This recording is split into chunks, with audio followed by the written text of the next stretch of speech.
What's up, ladies and gentlemen? What's popping off? This is your boy Mo Ismail, aka Mo Muscles, and thank you for tuning in to the MM Fitness Academy YouTube channel. First off, I want to say Salam Alaikum to all my Muslim brothers and sisters all around the world.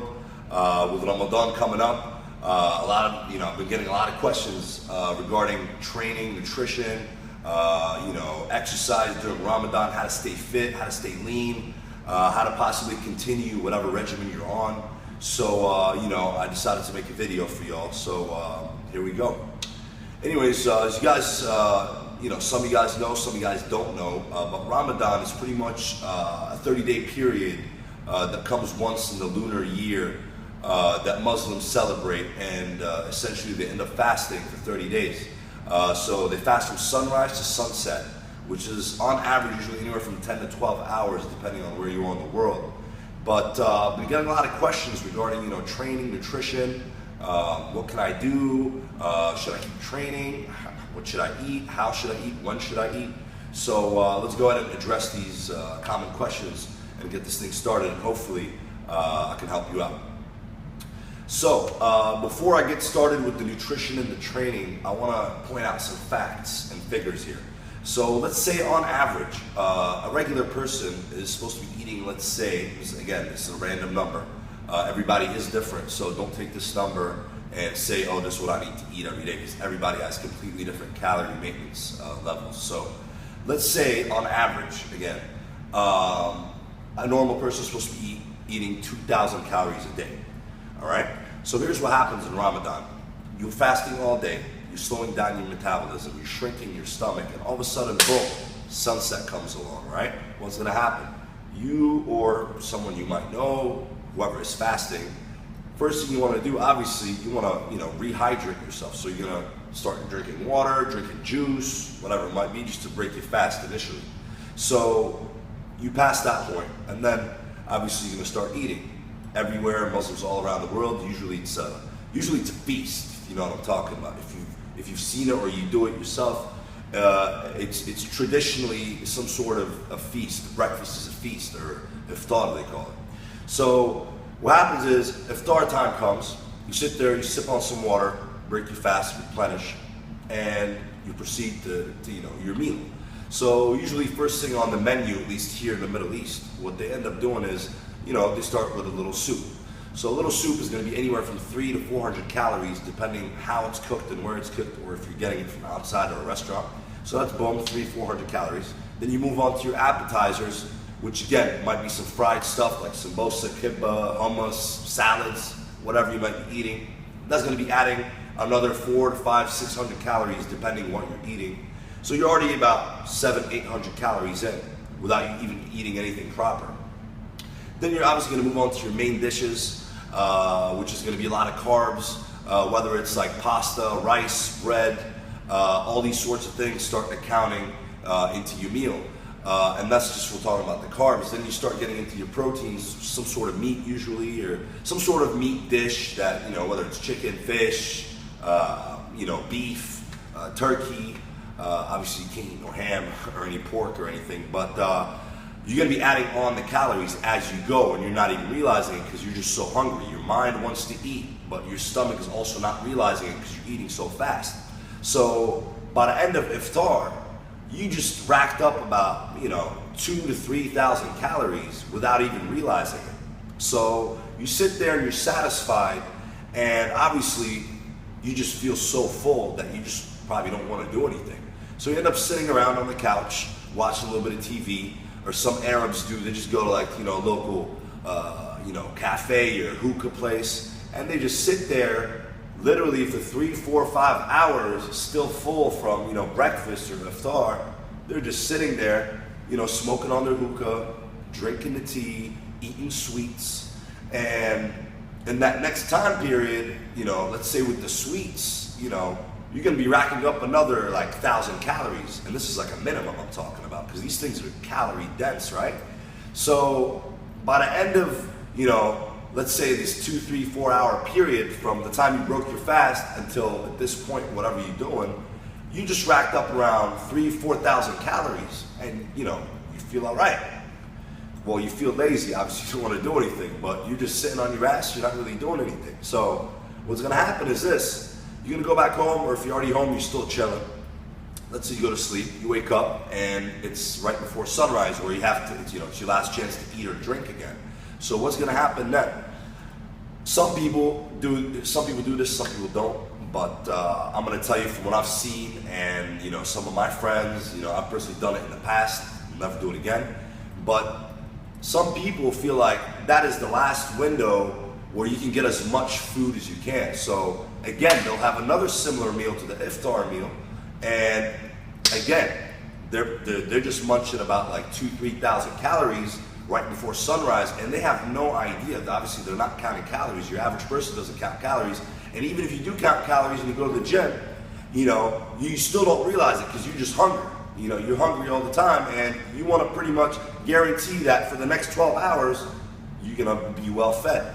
So by the end of this eating cycle, or whatever, eating day, whatever you want to call it, you just racked up about 5,000 to 6,000 calories without you even noticing it. And then what's going to happen the next day, you're going to wake up and you're fasting. Your body's automatically, in a slow metabolism state. So you're breaking down everything mad slow, and your body obviously is not used to getting that calorie level. So what's going to happen instead, you're going to take all this food, your body doesn't really get it, you kind of shocked it. And what's going to happen is your body's going to convert all that food into energy, or like, stored energy, which is essentially fat. And one thing people got to remember is that 1 pound of solid fat, I'm talking about like a pound of solid fat. Like, I wish I could show you guys an example, but 1 pound of solid fat is about 3,500 calories. So let's say in that previous eating day, you're only supposed to be eating 2,000, but you just ate, let's say, 6,000 calories in that 6-7 hour window.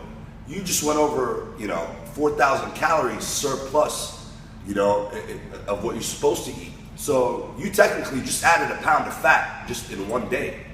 And people wonder all the time, it's like, oh man, but Ramadan, we don't eat all day and I'm still getting fat. Like, what's going on here? And just like I explained, you start eating, you don't realize, and next thing you know, you're just at a calorie surplus, which is at the end of the day, simple math here. You know what I mean? You're gonna get fat if you just, doing that same schedule. So let's move on to the next topic here. Can you train? Can you eat properly during Ramadan? What you should do and what you shouldn't do. So here's the situation, right? And this is what I personally do. If you want to follow it, knock yourself out. If you don't want to follow it, again, it's up to you. I personally don't care. Your personal choices are your personal choices. But what I like to do personally, because I do fast, and what I like to do is very simple, and it makes sense and it works for me. It might work for you. I'm sure it's going to work for everybody if they try it, but this is what I personally do. As soon as sunset comes, I break my fast with, let's say, 8 ounces of water. I drink, a nice cup of water, and I have a protein shake, 2 scoops regularly, which is about 48 grams, and 6 grams of carbs, and I have 2 dates, just so I can get like my blood sugar level, at a steady rate. So what I end up breaking my fast, with my water and my protein and the dates, all right? I go, and about 5 to 10, 20 minutes later, I go and I hit the gym. I go train for about 45 minutes to an hour, usually weights, and that's it. Finish my weight session, come back home, and I have my first meal, like my first solid meal. What I try to do is I try to pack at least minimum 3 or 4 solid meals before the next day in that time frame. So I come back from the gym, I have my first solid meal, chill out for a bit, either I'm working on something or, whatever it is I'm doing. I try to wait another 2 hours and I have another meal. Now, when I'm talking about meals here, I personally weigh out all my meals, and I want to make sure that I'm getting all my macros in before the end of the day. So what I end up doing is, like I said, I split, my food, obviously, after it's weighed out into 4 different meals. So by this time, let's say, it could be any time of the day. I'm not sure where you guys are in the world, but I broke my fast with my water and protein shake. I come back and I have my first meal, all right? Wait 2 hours and I have my second meal, all right? And then in the next 2 hours, again, I try to eat again. Even if I go to sleep, I need to wake up just so I can have my meal, And then last but not least, which is going to be the sunrise, or they call it suhoor, My sunrise meal is also similar food. It's all weighed out, everything's perfect. All my meals are usually under 600 calories, depending on what I'm eating. So I've already packed in 4 solid meals, a protein shake as soon as I broke my fast, and then also have a casein protein shake right before sunrise, because that tends to stay in my stomach a little bit longer. It keeps me full throughout the day, like the next day. So I have a casein protein shake, 2 scoops, and boom, that's it. I'm pretty much done with all my meals. So what that does for me is obviously it keeps my metabolism stimulated throughout these times. Instead of me just eating once, at iftar and then once at suhoor, like, you know what I'm saying? Like, why would I do that to myself? I'm like essentially jabbing in fat. You get what I'm saying? So I'm not gonna do that. So like I said, I divide my meals, 2 to 3 hours apart. I have my protein shake and my water to break my fast, and I also have a casein protein shake, right before I go back to sleep or wake up or whatever else I'm doing that day. And that's it. That formula's worked for me for the last 6 years, and I never gain an ounce of fat. If anything, I do end up putting on more muscle, obviously depending on your training and what you're eating and supplementation. But it's what I personally recommend. What to avoid? This is a bit hard in Ramadan because, you know what I mean, people want to indulge automatically. You're going to get hungry. You want to eat this, you want to eat that, you want to try this, you want to do that. And you got to remember one thing. The reason you have cravings at sunset, at iftar, the reason you have cravings is because your blood sugar level at this point is down, it's down to the floor. And anything you're going to consume is going to make you feel good. It's going to trigger that part in your brain, and it's going to make you feel satisfied. So I ain't gonna lie, sweets, they taste good, but at the end of the day, are they doing you any benefit? Are they making you better? Are they making you perform better in the gym or at work? Or absolutely not. I don't know if a lot of people don't know this, but sugar is very addictive. It's 9 times more addictive than cocaine. When you get used to sugar, it's a bad thing. So I personally recommend to try to stay away or at least minimize the sugar as much as you can in Ramadan. Instead of having, your basbousa, kunafa, or whatever, replace it with a fruit. You know what I mean? Fructose is a breakdown much easier in your body than sucrose at the end of the day. So it's like, make a wiser choice when it comes to the food. Other than that, if you're into bodybuilding or fitness, I personally recommend to plan out your meals and prep them the day before. So that way, the next day you have your meals set, you have no excuse to eat wrong or just to say, oh, I ate whatever was available, or hey, I was with my family and everyone was eating. No, I personally bring my meals to the table. Everybody respects that. They respect what I do, and everything was all good. So, like I said, try to avoid sweets if you can. Prep your meals in advance. Try not to break your fast with a massive meal. I mean, even if you can have something to eat, keep it very small. At the end of the day, your stomach is not really used to all that food just at once. So you need to make sure you're eating something small, or if not, like it works for me, again, this is for me, I only have water, protein shake, and 2 dates. So that personally works for me amazing. Make sure to train also, make sure, again, everybody has different fitness levels. For me, I have to try to train 5 times a week. I'm talking about the weights, and I also do my cardio at a later time. I'll discuss that in another video. But like I said, these things have been working out for me for the last 6 years, and a lot of people have told the same thing. They've tried it, and to be honest, they come and thank me later. They're like, wow, I didn't know this can work for me like that, or the results that I ended up keeping, or whatever I maintain for my gains, or possibly not getting fat. They really appreciated the results. So it's worked for many people.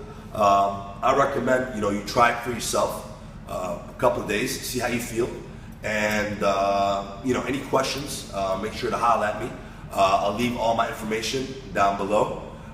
You can come visit us on our website. We usually post up a lot of good stuff on there. You can also follow us on Instagram at MM Fitness Academy. You can also follow me personally at Mo Muscles. And anything else, guys, for me, feel free to comment, ask any questions. I'll try to get back to you guys as soon as possible. Other than that, thank you for tuning in. If you like the video, please hit like and then subscribe to our channel. We upload a video each and every week, so make sure to check us out. Stay tuned and stay fit, stay strong, and yeah, we're signing out now. So I'll see y'all next time. Peace.